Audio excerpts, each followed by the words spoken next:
till death do us apart. Sickness and in health and all of that. It's like I always start marriage counseling with the question, when did you first fall in love? Why? Because I want to reconnect you back to that reality. Somewhere you've lost it. Somewhere whatever happened has broken that. But it's like, man, remember, you guys were in love at some point. Yep.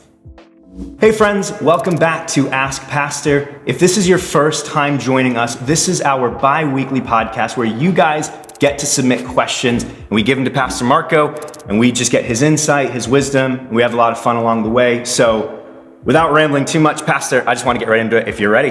Let's do it. All right, so I got a couple rapid fire ones for you. For starters, what are your thoughts on the single life, just being single?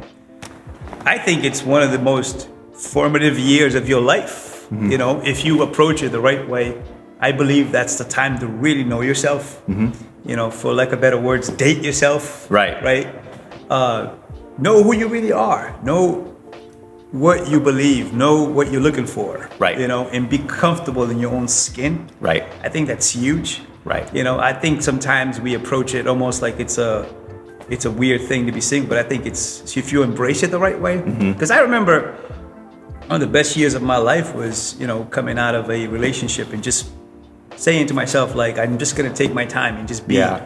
It's one of the best years of my life. And it led to me meeting my wife. Right. You know what I'm saying? So I think for me, it was just like taking ownership for who I am, who I want to be. Right. And then also learning what I don't like. Because sometimes when you're just so looking for relationships, you compromise even your own self, I think. You know what I mean? So I think being single is a great thing if you have the right perspective. Right. And the right approach of why this season. You know what I mean? I think it's an awesome thing. I always recommend for those who are single the book Anonymous.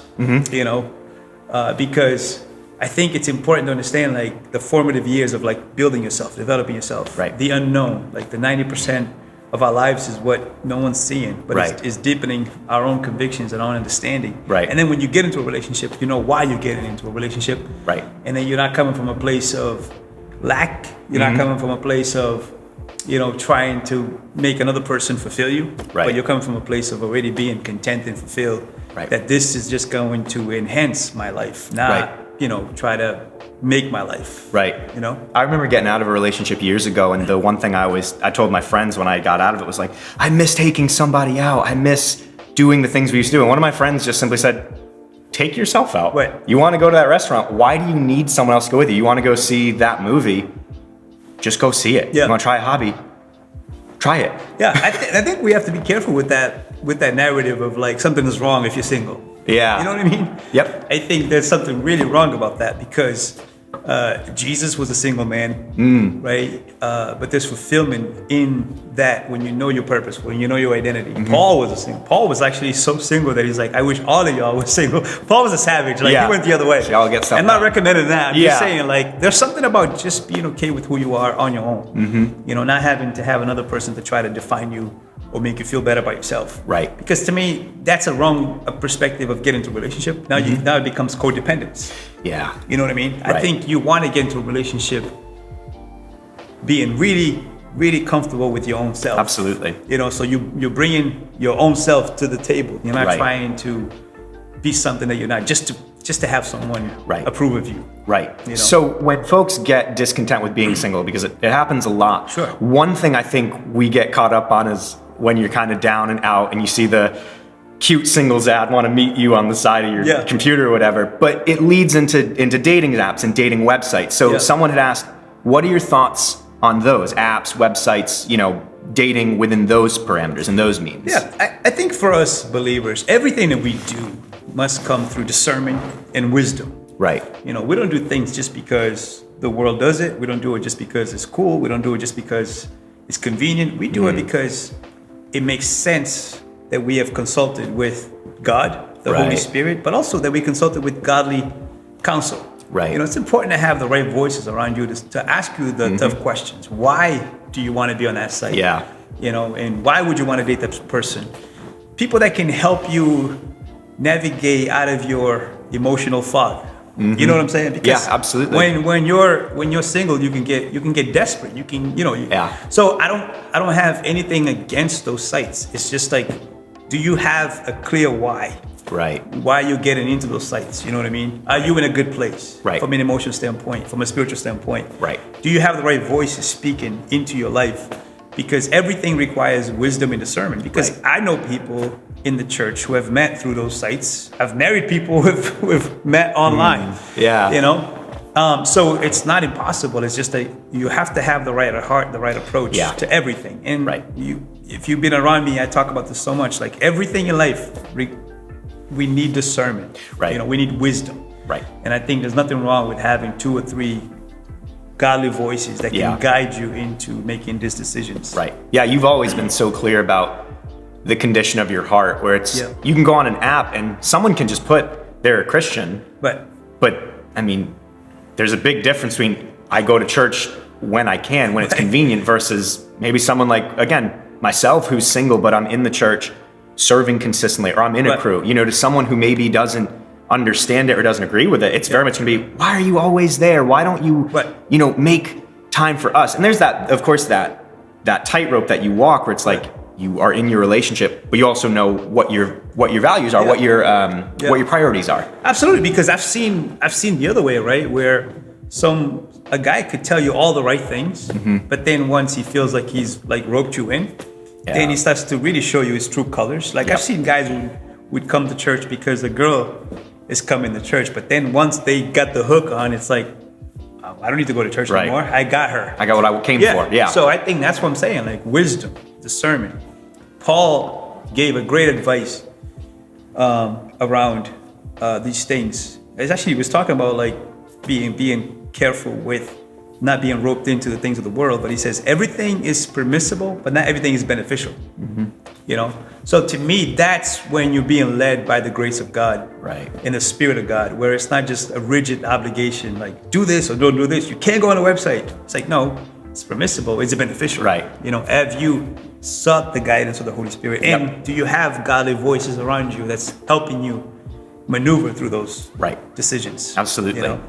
So speaking of godly voices, the last kind of quick question is, what are your thoughts on eloping, but specifically when the couple does it without getting parental consent or the blessing of a parent, or maybe a pastor if the parents aren't available for whatever reason? What do you think about that? I highly discourage it, because I do believe that a decision like marriage is a community decision. You know, it's a decision that starts with God, right? God is the one that invented marriage from the beginning. Not good for men to be alone. Let me make him a suitable helper. God was there to bless that marriage. And as you go forward, he says a man will live his mom and dad and join. In other words, there's a blessing there that comes from family. You know, obviously family dynamics might be different. I don't know what the family dynamics might be in this situation, but I think I highly encourage everyone who's thinking seriously about marriage to do it with community, to do it with blessing. There's something beautiful and powerful about me asking the father of my bride to be the blessing. You know what I mean? I believe in that blessing. I believe that there's favor there. Because I think that people sometimes don't understand that there are certain consequences that you don't see in the moment of bypassing a principle that might catch up to you later on. You know what I mean? For example, like you might do this and later on you have kids. Won't you want your kids to have your blessing?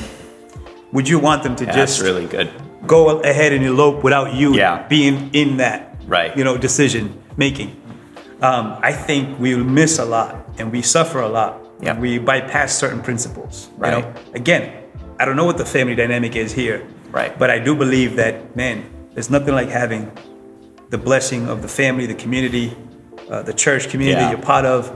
You know, I always like to remind people that majority of the Bible is about we, and not you individually. It's about we. Like, so in Bible days, they believed in arranged marriages, right? That it's families that would make this agreement together. But what interesting is they say that if you read between the lines, because you are part of a village already, a community, it's like people already put it in the word for you, and you're already like making your moves. So it wasn't just completely blinded, but it's like because you're in community, you already know this person. You already kind of like, hey, dad, kind of like looking at this girl. You know what I mean? So it's like there was like it's arranged, but it was a community based where you're helping each other make the right decision here. You know. So I think there's nothing more powerful than have that. Like if you have spiritual leaders, so let's say your parents are not saved, but you have spiritual leaders in your life. Absolutely. It's helping you maneuver through that. So I highly discourage it because I think there's something you're missing. Yeah. In the big picture of what a marriage is. Right. Especially because this is the life you're going to live with these people around you. Even if it's not, like you always say, you don't ever tell anyone this is your church. Yeah. But for the remainder of time that you might be here, wouldn't you want your pastors to co-sign what you're doing, where they see you every week and they can speak into you, or your crew leaders, your mentors can again speak life into you? Yeah. Yeah, because I think the struggle that we have is we don't have a full understanding what it means to have a covering. One of the best illustrations of that is, my wife is the one that had this illustration of a covering, like the umbrella that's over you to protect you from the sun or the crazy heat. Yeah, I remember that picture. Or the rain. Yep. But it's like, spiritually speaking, that's what a covering is. It doesn't necessarily, because you may not have a relationship with your pastor, but you have a relationship with your crew leader or your team member. It's like the covering of the house is beautiful because that means all of the good, you're under it. What I mean? It's to protect you. That's what it is. I think sometimes we look at it wrong. We think, oh, you're just trying to keep me from doing what I want to do. It's like, who would in their right mind want to do that to you other than protect you? Right. As a father of 5 kids, I care so much about my kids. I want to protect them from harm. You know what I mean? Yep. And I think spiritually speaking is the same way. Right? That we have people in our lives that can help us protect us, sometimes from ourselves, because sometimes in your emotions, you're not thinking clearly. Right. And you need a voice of reason to help you think through, hey, have you thought about all of this before you make that decision? Yeah. That's why even in dating, I think it's important to do it with community. Absolutely. Like I just told a young man this. He's like, hey, I think I have feelings for this girl. I was like, take her out in community. Right. Get to really know her in a group setting where you and her are not going to be tempted to role play when you're just by yourself, because we have a tendency to role play and not say the wrong thing. But it's like in community, you can see this person for who they really are. Like, hey, when you're in community, you can see them laughing, joking, and be themselves. But you narrow it down to one-on-one right away, it becomes awkward. It becomes weird because it's like, okay, we're both trying to play a role here to see, like, she won't eat. Like, it's like, you don't know who you're dealing with because she's like, I don't know if I should eat, so I'm just gonna order salad. It's true. But it's like in community, it's like, look, she's having wings. Yeah. Go nuts. Yeah. Like, get to really know the person. I think community helps break down those barriers, those tensions. Right. So I've joked with you and your wife about wanting to elope. And before everyone freaks out, I would do it with a parental blessing. But the reason I've joked about eloping is because this is in plain English, weddings cost a lot. I think one of the biggest reasons that folks separate so early in marriage is because of finances, right? So I'm bringing that up because one of the first questions we got was, should I date and marry someone who has no savings and or bad credit? Is that a lack of faith in God providing for us if I don't, or is it immaturity on my part if I do? Okay, so I think there's a 2-part question there. Yeah. The first part about like marriage being, weddings being expensive and all of that. Yeah. I've always said this, when I do marriage classes, I always say, a wedding is one day, your marriage is forever. Right. Right? So don't go crazy on one day, right?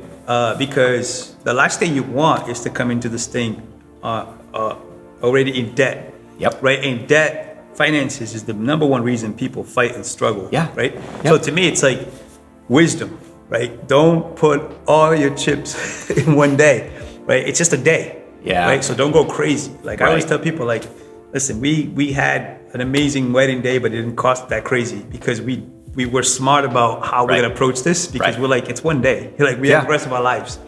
So that's one part. You know what I mean? It's like pressure's off. Like don't go crazy on your wedding day.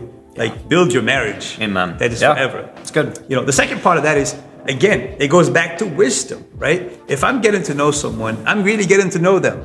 Every part of them. This is why I think sometimes in our emotions we get blinded and we make dumb moves. Because it's like, I want to get to know you really and find out, like, who are you? Right. And how you handle your money, how you handle your business. Are you a hard worker? All those things play a factor. We can't blame God if we didn't do our homework.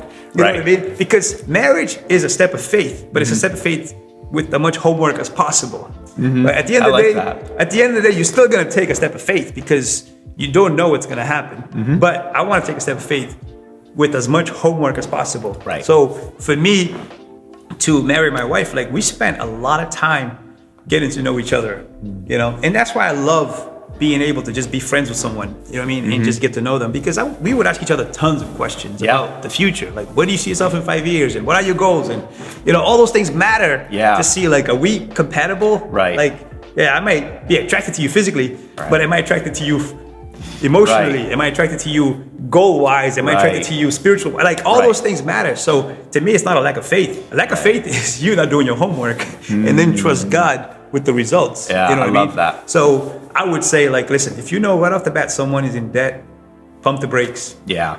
You know, That's awesome. let's get that in place first. Right. You know what I mean? Because we don't want to go into this thing in debt, and now that becomes a stress and a tension. Right. That's the number one reason why people fight in marriages. Right. So I think that's a long-winded answer, but I think it's important to be on the same page. But it's like you said, it helps take that pressure off. Like, I love that you said you and Pastor Lindsay had dated for so long, because you can get to know them, and it doesn't have to be like, I'm trying to do anything. Yeah, maybe you have a part of that intention, but if it doesn't work, it's not like you said when you're dating so privately and kind of weirdly, like there's that pressure of like, wait, but like you don't want to get married, but I thought you wanted this. You said that. It's like, well, I was pressured. I was freaking out. I felt a type of way. Yeah, you know? We talked about everything. Like when we got married, we had no money, right? But we knew that, right? So, but we had goals to, like, where are we gonna go with our lives in 5 years? Like we knew that when we first got married, we couldn't buy a house, right? We needed to build up our credit, right? We knew that. Like, we didn't come from money. Our parents didn't have money. So it's like, hey, but we're gonna build a life together here. But these are all things you gotta talk about, because those tensions are gonna come, right? Like, we've had tensions in our marriage to pay bills and all that, but these are conversations we had in advance that we said to ourselves, like, let's not let money be detrimental to our marriage, right? But these are conversations you gotta have openly. Like, where are we in our finances before you even jump in to this thing? And should we wait? Should we delay this thing? And when we're in a better place? It doesn't mean you're not gonna struggle, right? But you have to be smart about the decisions that you're making going forward as a couple. And then have plans and goals as you go forward. Like, the way where we are today financially, 16 years later, is a much better, because we've built up to this place, you know, with wisdom, right? And being practical about having a budget, right? And creating space to dream, right? And getting to where you want to be. So to me, we set ourselves up to be blessed, because we didn't just gloss over it. No, we really talked about it. We really owned on it and said, like, what makes sense, right? For me to get married, to be honest, like, let's just get practical. I was working 3 jobs at one point, because I was like, I want to get this right. You know what I mean? Like, I want to make sure that I'm holding my side of the bargain here. It's an agreement. It's a covenant, serious. Right? And I want to make sure that this girl that her parents are trusting me with is going to be taken care of, even though I know it's going to be a struggle. But, like, look, I'm doing my best to put us in the best position forward. You know, and then a year in, 2 years in, 3 years in, like, having goals. That we're going to be at this place. You know what I mean? And celebrating along the way, like, the achievements. Like, as small as, like, I remember one time we bought a futon and we were celebrating, like, hey, we got a futon, you know, but it was part of our plan. Like, let's keep building slowly. And you guys got to celebrate that together. That's your win together. So that's what I'm saying. Like, to me, it's detrimental to both of you if you're not having open conversations about everything. You know? That's awesome. So in terms of keeping that pressure off, what advice would you give to some young men and women more in their 20s who are worried about finding the right person to be with? And I would even kind of tack onto that, because I want to know personally, what are your thoughts on the one, right? I think we put a lot of pressure on, I got to get to that one, you know? You know, I believe the pressure's off, because there's no such thing, you know, and that's going to sound heretical coming from a pastor, coming from someone who's happily married. I believe my wife is the one, but let me unpack that, right? But I do believe that there is a lot of pressure, especially from the believer's perspective, that God has the one for you. But what if the one is in Japan and you missed her? Yeah, man, it sucks for you, right? Bummer. No, I really believe this from my heart. Life is a journey. On this journey, you're gonna meet potential people that you guys might be compatible. But that's where you have to do the legwork of finding out what is there, right? So there's no such thing as just the one. Now, the one becomes once you made that decision and you guys have really done your homework to really see if you're compatible, then you don't see yourself with anybody else. Right. You know what I mean? But in the meantime, you have to keep your options open, right, and trust that God's gonna lead you, and then God's not gonna put this like crazy pressure on you to not miss it. Because I don't think God works like that. I think there's grace in everything that we do, right? So the pressure for me is off. If anything, the one is you. Mm-hmm. So in other words, work on you being the one. Become that one. Become that one. Because if you become that one, then it's easy for you to recognize a potential one. Right. As opposed to like always looking for who is the one, but like you're not working on yourself. How are they going to recognize if you're the one? Right. You know what I mean? So I think the pressure's off of doing that and just focus on yourself. Like, am I becoming the man or the woman I'm supposed to be? Because if there are other people compatible with me, then we're going to recognize each other sooner than later. Right. You know, but if I'm a mess, always looking for the one, everybody's just seeing me as a mess. How they ever gonna recognize if you're the one? So focus on yourself. Pressure is off. Like God will lead you. God will guide you if you're keeping the right principles in place. Again, going out in public. Right. Get to know as many people as you can. Yep. Without any strings attached. Right. You know what I mean? Without going, exclusive right away. Yeah. You know friends. what I'm saying? Like, just take the pressure off. We're the ones that put the pressure on ourselves. Just like if you're gonna put pressure on anything, be who you're supposed to be. Right. That to me is where the pressure should be. If there's a pressure. Right. But yeah, I want to take that nonsense out of the way because it's already hard enough. You know what I mean? Just trying to get to know people. Yeah. Now we're like, is this the one? Yeah. No, there's not the one. Neo is not the one. Jesus is the one. That's all we know. Yeah, I think we've lost the value of actually understanding that you can just be friends with somebody. Yeah. It's almost like you try to get to know someone of the opposite sex and it doesn't work out where you don't get to date them. It's like, why do you have to hate them at that point? Why do you have to walk around them and be weird? It's like, you still bring value to me and I still bring value to you. I mean, maybe we don't interact the way that we used to, but it doesn't have to be like we're enemies now. Let me actually give a personal testimony of why I think this is detrimental to the soul. Because I got saved, I was 20 years old, right? And prior to being saved, I dated like the world did. You just meet someone and you kind of go for it. But I got saved and I had this conviction that I want to be a man of God, right? And I don't want to squander and I don't want to hurt anyone, right? By just being selfish. I want to represent God well. I want to have character.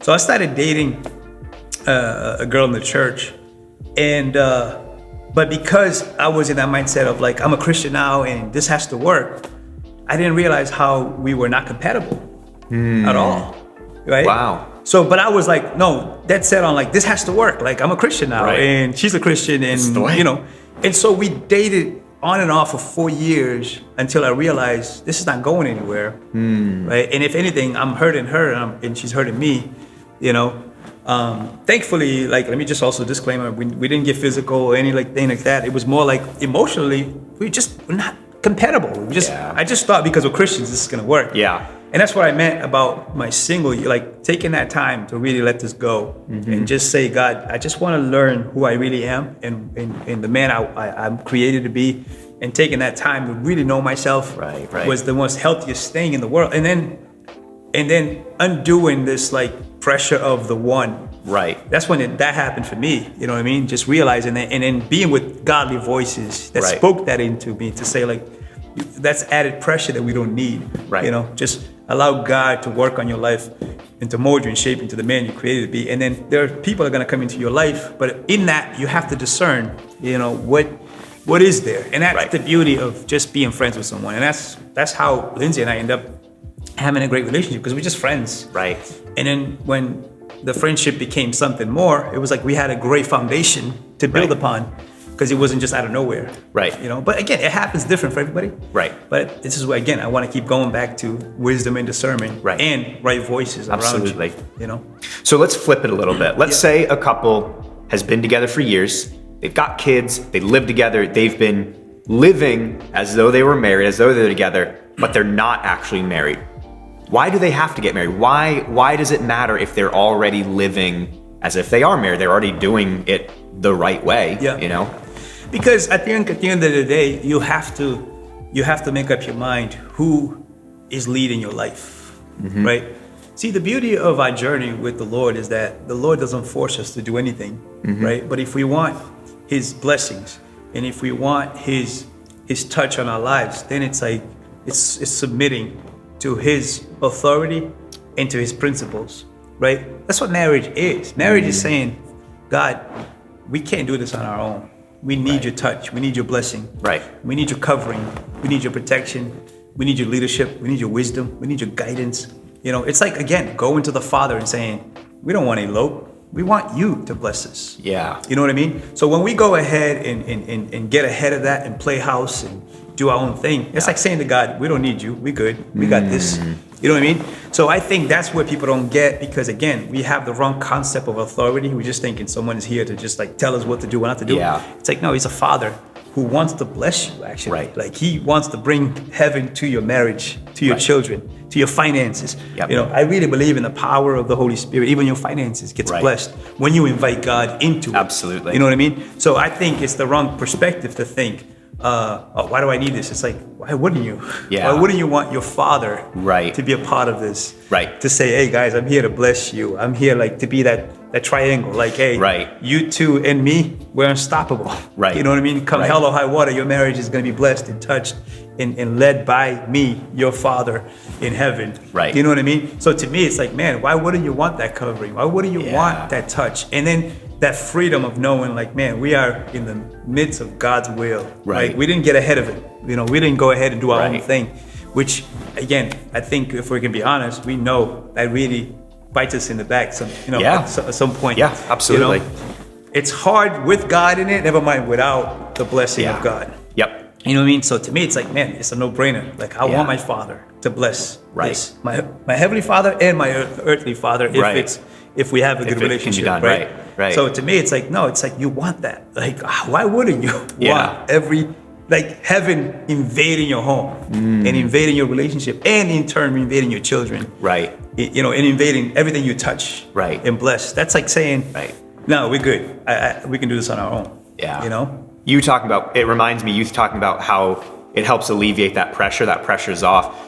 The comparison that I've used before is like when you're working out at the gym and you're trying to put up weight. In the beginning, the weight is easy because maybe you start at a lighter weight. Yeah. As you go heavier though, you might be able to muscle the weight up on your own, or you throw it and drop it and you look like a fool. But I almost kind of picture God and also the community. It's almost like your spot where it's like, okay, you can't do this yet. And that's okay. You're not at that point yet, right? As we, like you always say, it's a journey. As we go through this journey, maybe you can't do this right now, but at the same token, hopefully in 10 years, you've conquered this thing and now you're at the next phase of your journey. So to take that pressure on and say, wait, God, I can't do marriage on my own. I can't do parenting on my own. I can't do home owning on my own. Like, I want you to help me with this pressure. I can't do it. Yeah. That's okay. Absolutely. Think about it. Like, he's the creator, right? So he creates us with this longing for success, for marriage, for children, you know, all of that. And we're like, we don't need your help. Right. That doesn't make sense. It's like, man, you're the creator. Like, you know how this works. Right. So you know what? I want to get under your umbrella. I want to get under your grace. I want to get under your will so that this can go really well for us. Amen. You know what I mean? Because the other option is like, hey, we're doing this on our own and we don't need your help. And it's like, why wouldn't you? Right. You know what I mean? For me, spiritual covering is such a big thing. Like, I just talked to Pastor Steve yesterday for about an hour. Why? Because, man, I'm not going to be the idiot who has all this pool of wisdom available to me and don't take advantage of it because, I got this, I can do this on my own. Right. It's like, it makes no sense. Like, we're supposed to need each other. And to me, a marriage is saying to God, like, we can't do this on our own. We need you. We need the community around us to bless us. And I can tell you countless stories that people have told me. They've come to church. Their marriage was hanging on a thread. Yep. But today, they're healed. They're blessed. Why? Because they jumped into community. And now they have a community around them and the spirit around the very thing that God wants to bless. Right. You know? So let's say you are married, but you're in a place where you struggle with trusting your spouse. There's no specific reason given as to why you don't. So I don't know if there's a specific scenario or not, but what would you say to the spouse who is struggling with trust in their marriage? Well, I mean, trust is the bedrock of any relationship. the word for faith is trust as well, So it's hard to be in a relationship if there's no level of trust there, So again, I don't know what the scenario is. I don't know if this person is giving this other person reason for mistrust. I don't know if there's been infidelity. Sure. You know what I mean? I don't know what the background is, so it's hard to say. So I'll just say some things around it that's huge. Like, you have to have trust in a relationship. It's very hard to build anything without trust. It's impossible to please God without faith, without trust that He's there, right? Hebrews 11:6 says. So it's the same thing with our relationships, right? Now, if there's been reasons for mistrust, then it's like, okay, are we willing to work on building that trust back? Because that happens, right? Yep. I just met with a couple that was massive infidelity, but by the grace of God, they've been on a journey of healing for 3 years and in a much better place. So it's possible, right? I just don't know what the scenario is in the situation. So it's a matter of like, what do you want out of this? Right. There's healing is possible, but it takes two, right? Yeah. It takes both person to own it and say, like, let's work on this. This is where I highly would encourage counseling, marriage counseling. Yeah. There's no shame in counseling. We all need help. We all need help. Like, I can't stress that enough. Right. That we believe that that's another outlet that God's given us. Yeah.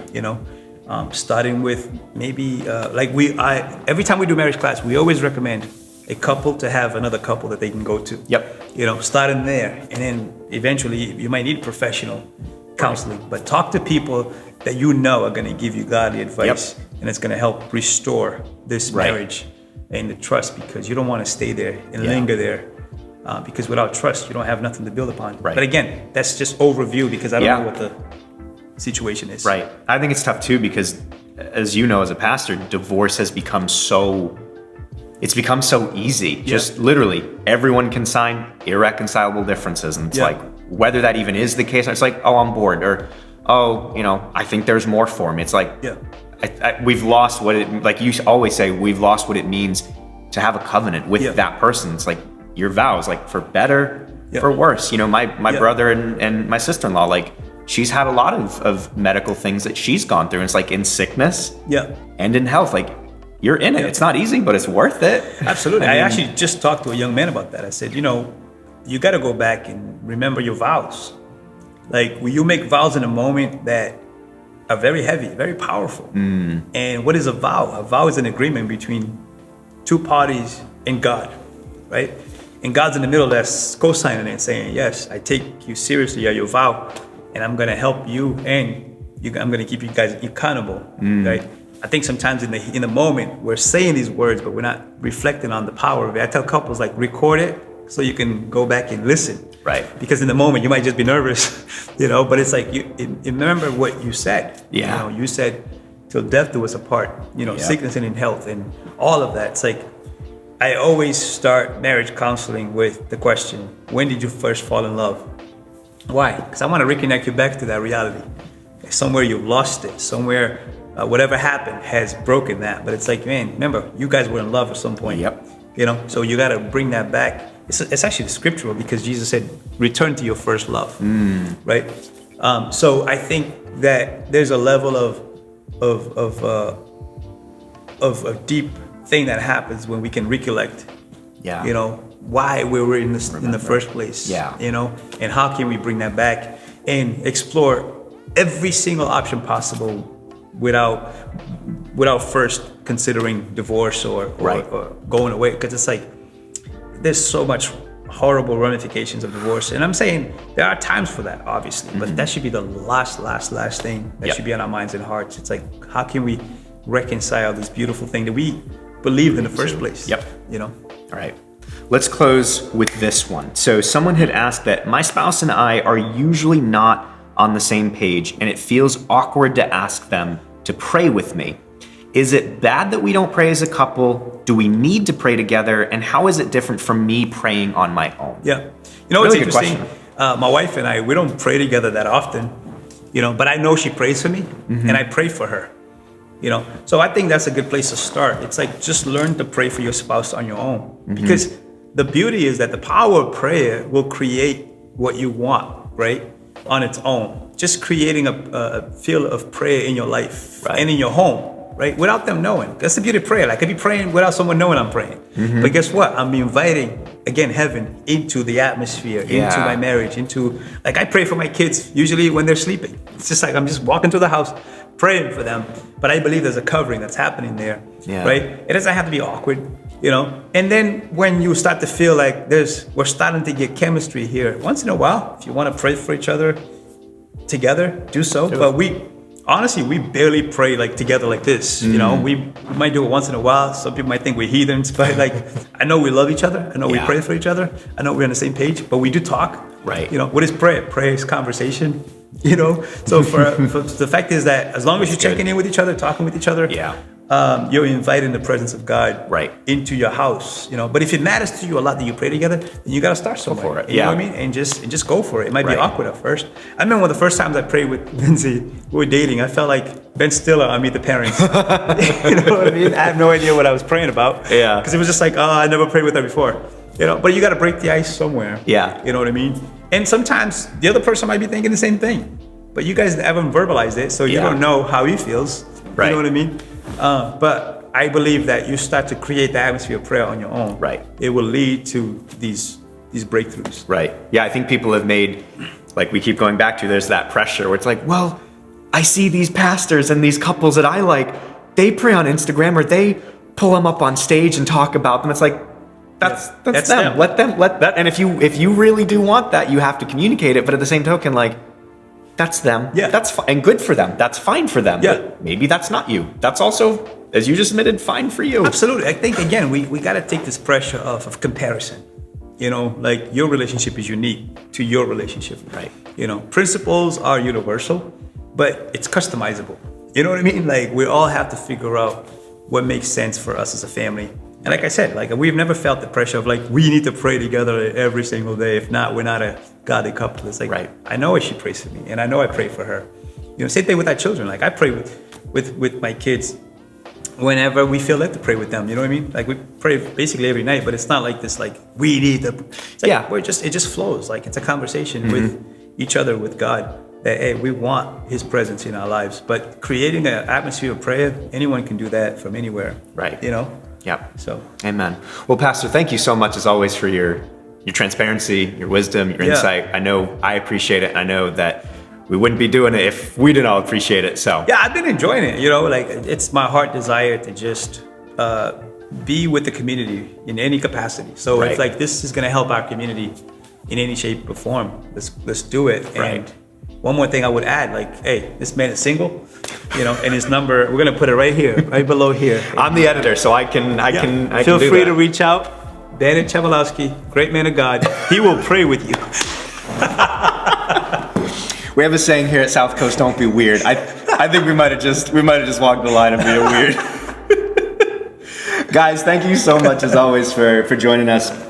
We love you, we're praying for you, and we're grateful that the series has been blessing you. It's been blessing us, like Pastor said. If you want to submit a question, you can direct message us on Instagram, on Facebook. You can submit a question through the app. We love you guys so much, and we'll see you next time.